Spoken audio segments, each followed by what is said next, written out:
Lalelo Cause FM njoba kulwesibili samukela imeya eTheku ukhansela Cyril Xaba ohlelweni masisukume sakhe iTheku ngesonto elidlule uNonkosi wayebike ukuthi ke uzohambela kwenye nje iproject yaseConubia siyakhumbula ekhuluma ngalolo daba yokwakhiwa kwezindlu ingakho ke sithi namhlanje ke soke sibheke njoba wayekhuluma ukuthi ke kuzoletha umphemo kulabo abazisulu zezikhukhula ezihlala eindaweni abasuke besasendaweni esikhashana kepha ke siyafisa ukulandela lolu hambo lwakhe kube manje sikubingelele Nonkosi. Ngicela ukubingelela Shenge Sisimroza ngibingelele noShandu kuba laleli nabalaleli bonke boKhosi FM ungasukume sakhe. Thank you so much. Sibonga nje kakhulu ukuthi uphinde ukwazi ukuthi ube nathi la ohlelweni Vuka Africa Breakfast Show emsakazweni uKhosi FM. Siyafisa nje ukuthi ukusichazela ukuthi luhamba kanjani uhlelo lokwakhelwa izindlu labo abahlukunyezwa kakhulukazi bekhahlanyezwa zikhukhula. Well, Sisimroza njengoba ushilo nje mawuvula uhlelo ukuthi ngabika ukuthi ngizohambela Conubia ngobona ukwakhiwa kwalezindlu sizakha lapha eConubia. Uzokhumbula ukuthi iConubia iproject kaMongameli wezwe yokwakha izindlu ezu-25,000. Njengamanje ke esizakhiwe sezi-2,656 inamba sephansi kakhulu. Lezi ke sifuna ukuzakha ke zo-113 in fact seziqediwe lezi zo-113 zingxenye izindlu ezu-1,200 efanele ngiyiqede phakathi kwalonyaka nonyaka ozayo. And sizobeke sesiphuthumisa ke kakhulukazi labo abahlala abazisulu zesikhukhula baningi bathe sakala la kuyonke indawo.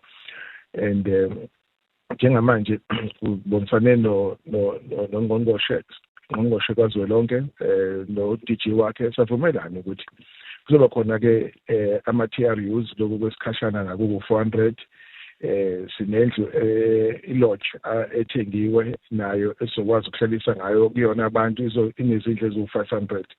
Yabona ke masubala ke zonke lezi number zinikeza ke isibalo esu-1,000 nangaphezulu esingasho sibe available between now and say June this year engasilekelela ukuhlalisa ke kwabanye abantu ke abakhahlameze ke izikhukhula kanye nalaba ke dinga ukuhlaliswa ngendlela esekuhleliwe ngayo. Ngiyabonga.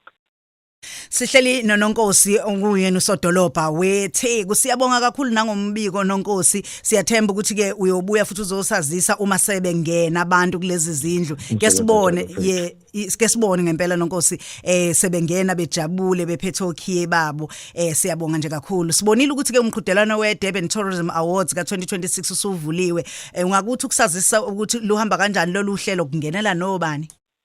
Impela mfethu le Durban Tourism Business Awards uhlelo lolu hlelo seludluliwe kungenela osomabhizinisi abasembonini ezokuvakasha and yabona ke imboni yokuvakasha ke ibala kabantu abadonsa urisho lapha okanje abantu bamahotela indawo zokulala lokuthiwa ama-bread and breakfast ama-tour guides kanye nabanye nje abakhona kule mboni bangakwazi ukungenela lolu lama-awards. Sikhuthaza ke bonke abakule mboni ukuthi basukume umqhudelwano uyavalwa ungenela umqhudelwano kuyavalwa ngomhla 23 kuMashi. And sicela ukuthi ingabi khona umuntu osala ngaphandle ngoba yona ndlela oqhakambisa ngayo umsebenzi owenzayo lo. Ngiyabonga.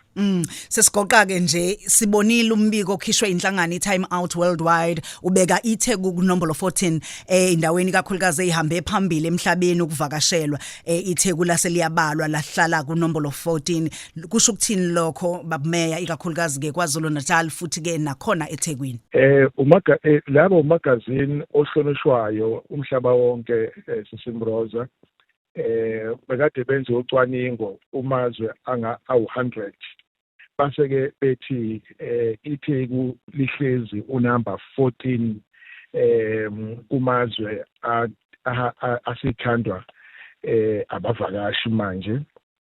And uzokhumbula ke nathi ngonyaka odlule ukuthi asizibeke ngaphansi ukuqhakambisa idolobha okwenza ukuthi samukele ke abavakashi aba-1.2 million abatshali abafike baspenda imali imali nje abayispende lapha edolobheni u2.7 billion rand kwavuleka-ke amathuba-ke awu-14,000. Usuyabona ukuthi imboni yozovakasha akuyonto yoganga, ila sifanele siqinise khona njengedolobha, kakhulukazi uma sesibekwa eqhulwini njengabantu abavelele abasebehlule amazwe amaningi bekade hamba phambili. Ne-Cape Town sayishiya le, ne-Johannesburg sayishiya le, ne-Kruger National Park sayishiya le, sahamba phambili. Umongameli-ke ushilo ukuthi idolobha liyashintshile, ushilo ku-State of the Nation address wakho, wayesethi-ke kodwa kuningi okusafanele kwenziwe. Sicela usibambisane nabantu ukuthi sizame ukuqhamisa idolobha lesiziqhenye ngalo, silenze libe lihle.